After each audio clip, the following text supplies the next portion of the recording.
Hey, mate, how you going? Doing good. How are you doing? I'm doing fantastic. It's good to see you. Thank you for being here as well, taking some time out of your day. Hey, no problem. Mate, you got to be excited. Brand new album coming up in March. I believe this is the longest gap between albums as well. How's it finally feel to kind of get new music out into the people's ears? Yeah, it's the longest one. It feels good to make another album, but I also I actually prefer to have a bigger gap between albums than Mm, trying to just pump it out every 2 years. It's just not possible, yeah. Um, to just tour, make an album, tour. Then you aren't really making an album. You're just making something to satisfy someone's percentage, if you like. Yeah, no, that's a good point as well. And I guess how refreshing was it to have a bit of a gap this time around? I know the pandemic kind of forced the gap to kind of be in there, but when you came down to write this album, was the writing process a little bit different, a little bit more relaxed? Could take some more time to flesh these songs out.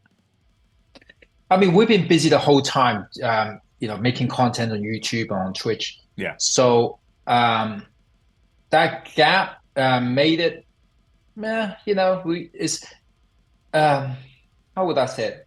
It gives you more time to think about things and learn. And I learned a lot from the pandemic about trying to improve my playing, improve just generally trying to get better at what I do.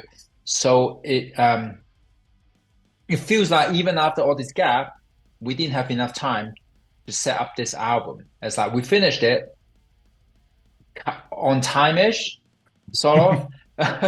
um, but there's a lot of things that we still want to do and that we're still actually working on for this album, like the music videos and things like that. So we're far from over. Every time I'm delivering a music video, I'm like to the wire. I'm like uploading that video on YouTube pretty much a few hours before it comes out, and the record label always said, "Can you give it to me a week before it comes out?" I just can't say no. That's it. I'll give Yeah. it to you a few hours before. You got to keep them on their heels, keep it interesting for them, make them stress out a little bit too. Yeah, they can. If I can stay up until 6 in the morning to work on this, I'm sure you guys can work a little bit harder, to get this delivered instead of having a week to do it. Yeah. Yeah. Look, speaking of the music videos as well, you've done great with the ones coming out so far, all the way back to the Doomsday Party as well. In fact, that was one of the best music videos I've seen you guys pump out in a long time. Probably my favorite since Strangers. Big fan of the way you did Strangers. But whose idea was it? Because seeing you in corpse paint was just hilarious. Oh, it was Sam wanted. He was thinking of some kind of weird dance thing in some kind of like beat up factory or something like that. And so I was thinking, oh, that's cool. What about futuristic apocalyptic city or something like that? That was the idea. And then I kind of thought, well, you know what? Why don't we make it kind of funny and have these iconic characters of the metal world that outside the metal world people still recognize. So we had the Con, Jonathan Davis, the Adidas look, Abath from Immortal. You see even memes, back then of the kittens and all that kind of weird stuff that we did. Um, um, for the bass playing, we wanted Dave Ellison from Megadeth on that. Yep. And then we got the Viking metal as well, and the Avenged Sevenfold kind of emo metal with the background brides kind of thing. Yeah, this and it's like music can be so divided even in the world of metal. So it's about everyone can just come together and party no matter what style of metal you're into. Who cares? You know? Exactly. And it's funny you say that. And it's funny how you can make a disco song metal at the same time. Because I listen to this and a couple of times I'm like, and I don't know, correct me if I'm wrong, there's definitely some inspiration by Boney M, I feel, in that song in particular. I don't know why. I hear it and I picture, wow, I wonder what it would sound like if DragonForce did a Boney M cover. Maybe that's just me. I have to say, I read a lot of comments from people saying about Boney M. I still haven't checked out, and I actually don't know who Boney M is. Oh, So really? I don't know. I have no idea who Boney M is right now. I have to check it out, Google it, so I actually know what people are saying. But I'm like confused at the moment. What's Boney M? I have no idea. They're an old German disco band from the 70s. Ma Baker, Rasputin. You'll probably listen to it and go, "I've heard that once before in the past."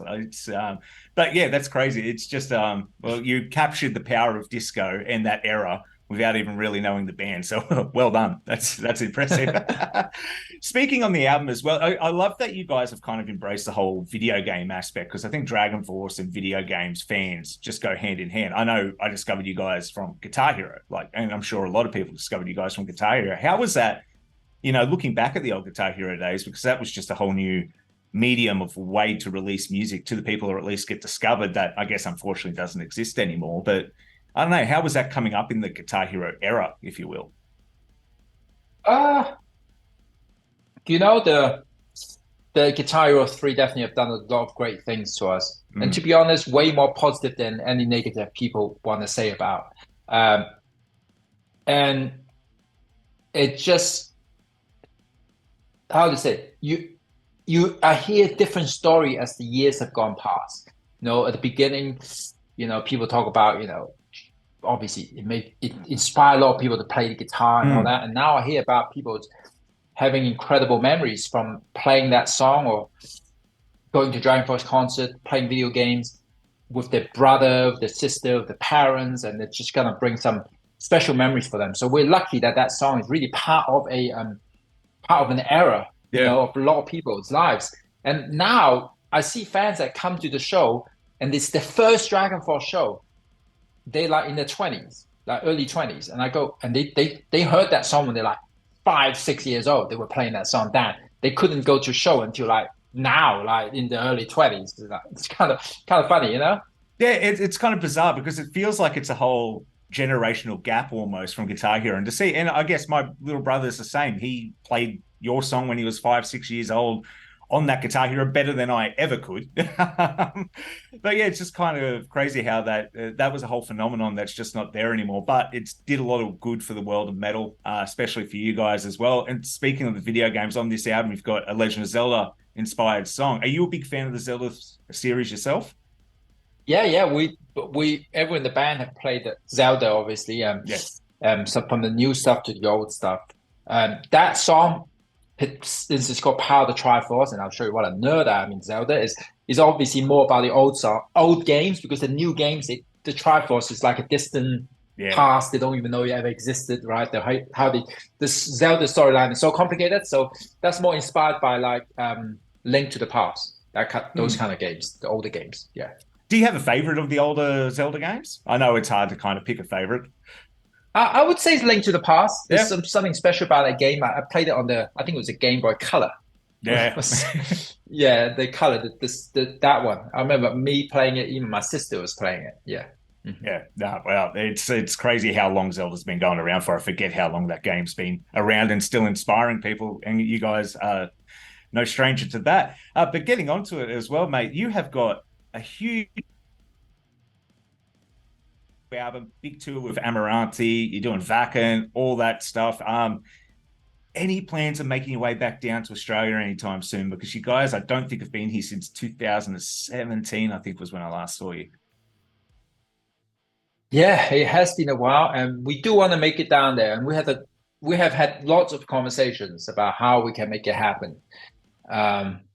So we're working on it, but we also want to bring the DragonForce show the way you probably might have seen photos of it. That happens in Europe and happens in the US. The full shebang, production. So I don't want to go to Australia and deliver like a half, not something that to the maximum, right, for DragonForce table. So yeah, hopefully we can get as much as a production over to Australia and do a big show. It's a bit difficult because we're I think from you guys, a 21, 23-hour flight. I know it's a bit of a distance to get all the way down here, but to see the full DragonForce show in Australia would be absolutely killer. Like, that would just be unreal, because I've seen the footage of the European tours as well, and it's just it's become a spectacle over the years. You've really kind of put what you're doing in the music and visualized it on stage. Was that something when you were a smaller band you ever thought you'd be able to get up to doing, or is it just over the years keep building and building, and now when you look back at the old days, kind of like, wow, look how far we've come in these 20 odd years? I think we wanted to do it for a long time. We did have big production, a different kind of big production on Inhuman Rampage and Ultra Beatdown Tour. I think the way the band business part have changed have enabled us to do more what we want to do on stage. Yeah. You know, because all this stuff costs a lot of money. So it's about doing the right thing and doing the boring stuff, the improving the business of the band. So you can do kind of fun stuff. You know, you're having the budget to do that kind of production. Now we're there. You know, we got it back to where it is, and we can have some fun again. And when people come to the show, we want them to just forget about anything, you know, sad or something that brings them down, and just have a great time. And it's a show that even if you're not a metal fan and don't know anything about metal, you come to the show, you go, wow, shit, this is crazy. I'm having fun here. This is a spectacle. So, you know, just we're nerds, right? And we're making a show that we want to go to. That's what we're doing. Yeah. Yeah. And Yeah. I think that's the best way to do it, because you feel like if I was in the crowd, I would enjoy this. I think is the best way to do it, rather than trying to cater to that guy over there, because that guy over there might not have the same personality as that girl over there. So putting out something that you think is enjoyable, I think makes you enjoy it more. And the more we kind of see how happy you guys are performing, the more energy you guys give off to the crowd as well. Because one big thing I've noticed since the pandemic, and I'm not sure if you've picked up on this as well, is that people are just happier to go to concerts these days. People aren't taking it for granted, at least. But me being in the crowd going to a show, everyone's just enjoying themselves. No one cares if someone hits the wrong note occasionally anymore, because it got taken away from us for so long. And just to have it back, I don't know. I just feel like fans aren't taking it for granted anymore. Has this translated? Have you noticed that from the crowds? And, you know, our last US tour, which happened like a few months ago, which was the start of this Warp Speed Warrior tour, it was the most successful US tour we have ever done as a band. Yeah. You know, headlining. So it's definitely people, maybe they've seen too much YouTube, you know, the few years. They want to get out there, have a good time, and just enjoy it. And that's what we deliver, you know, come out, have a good time. Yeah, for sure. Yeah, no, yeah, definitely. And it is great to kind of be out there, because, yeah, while YouTube's great and all, it doesn't have the same magic as a live show. But getting back to the album as well, and I wanted to back onto the fun topic you had. I know all the songs, they're a little bit nerdy in every kind of way, but you do have some more kind of serious songs, even a ballad on the album as well. And you got some silly songs like, you know, Doomsday Party. How do you kind of find balancing when you're sitting down there? Because I'm sure you've written several songs and you've got to cut some songs from the album. How do you come about putting that together to go, okay, you know, we're going to put Astro Warrior Anthem here. This is a bit more of the typical DragonForce, a bit more serious, but talking about the sci-fi elements, compared to something like a Doomsday Party, where that song is just pure fun, get out there and dance to it. You know, to be honest, we didn't really overthink it. We just gotta do it and make it the way you want to make it. Like, you can't overthink it, otherwise then you can't start doubting yourself. It's like then you start losing confidence. Is this the right way to do it? It just ended up that way. I mean, we did have a few songs that we didn't finish, that was kind of half recorded, and a bunch of stupid songs that we wrote back on Twitch a few years ago. Like we made fun of bands that we like. But these are what we think represent DragonForce now the best. You know what I mean? Like the combination of them. And then we didn't really know what the track order is going to be until, like, you know, a couple of weeks before we finished the album. We don't overthink it. It's like that song has to be first. We're writing this to be a first song. It's probably the best way of doing it as well, because it just feels a bit more natural. Because listening to this album start to finish, I loved it. And it is a good mix of, if you're an older fan of the band, you've definitely got those, you know, 100-mile-an-hour songs on there. You got the fun songs. You got just everything you can kind of groove to. It's kind of like, and dare I say it, almost like a perfect DragonForce album. I think it's one of the best releases you guys have ever done. Well done with that. Now, I did want to bring up, you've got a fantastic cover song on this album. Now, you guys have done some interesting covers in the past, like My Heart Will Go On. Ring of Fire by Johnny Cash took me by surprise. How do you guys come up with the covers? Or is it just a song catches your ear, you start playing it and go, oh, we could turn this into a DragonForce song? Well, on the last album, Extreme Power, Celine Dion, that was all Sam. You know, he really wanted to do Celine Dion. I said, fine, you know, Celine Dion is cool. Can't argue about that. And for this album, I wanted to do Taylor Swift because I'd listened to so much Taylor Swift the last 4 years, like a lot. Yeah. I didn't expect that to happen in my life, but It happened because I had a kid. I had like a daughter. My daughter was born 4 years ago, so I was like choosing music for her to listen to stop the baby crying or keep her busy. So I heard a lot of Taylor Swift, and I really got into it. The songs are It's really catchy. catchy. I really, found the production to be pretty incredible. That how the production is done. So I said to Sam, I said, I think we should do this cover of Wildest Dreams by Taylor Swift. He's going, no, come on, you serious? He didn't know Taylor Swift, to be honest. Living in England, he didn't really haven't really heard it. He never even heard that song before. And I able to convince him, and I thought this is going to work, and we played it live on the last tour, and people were just going insane for that song. So it's fun, just add the extra fun element to the album and on stage as well. It's a nice way to cap off an album as well, because if you didn't look at the track list, like when I first put it on, I didn't look at the track list. It wasn't until it came on, I was like, this is awfully familiar for some reason. And then when I got to the chorus, I was like, oh, it's Taylor, because Taylor's huge in Australia as well. I think she's just massive down here. What's your daughter think of the cover? She a fan? She hasn't heard it, actually. Oh. I haven't played it to her for some reason, so I don't have that album on my phone, right? And every time I go in the car right now, I'm listening to Cars 2 motion picture soundtrack or Cars 3. So we're in a car space at the moment. So we'll get back to that when we, when it's time. Yeah. Has she caught on to the Australian show Bluey yet? I know that's a big one over in America as well. Has she gone through that phase? If not, I'm sure it will happen soon enough. We are doing Bluey for sure. Yeah, I've seen a lot of Bluey.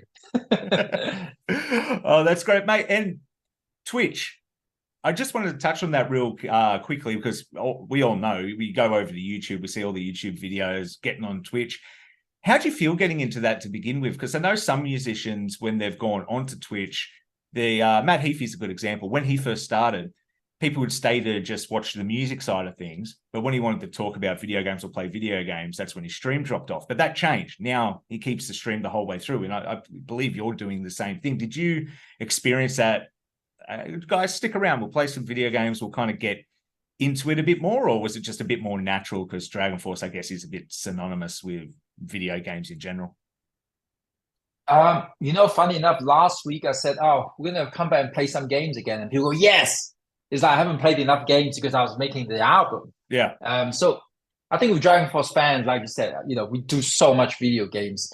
We've done so much collabs, with the games and stuff. There's so many fans of gamers. So it's actually, it's been okay. And we used to do gaming sessions with the fans, like on the channel. We just pick a few and we do like, I don't know, PUBG or something like that. And we're fun. So yeah, I do, I do miss the time playing video games at the moment. This album so I'm thinking I need to get a Steam Deck to go on tour, because I missed so many games the last few months, working on the album and stuff. Yeah, you never realize when games come out. As I get older, I'm finding like there's so many games have come out in the last couple of months. I'm going, where can I find the time to do it? And I guess working on an album and touring when you're away from home would be almost impossible to sit down. But luckily, you do get things like Nintendo Switch, Steam Decks, and stuff like that. You got anything you're looking forward to streaming on Twitch video game wise, or you haven't made up your mind yet? I'm gonna get back into sim racing. I kind of miss driving as well.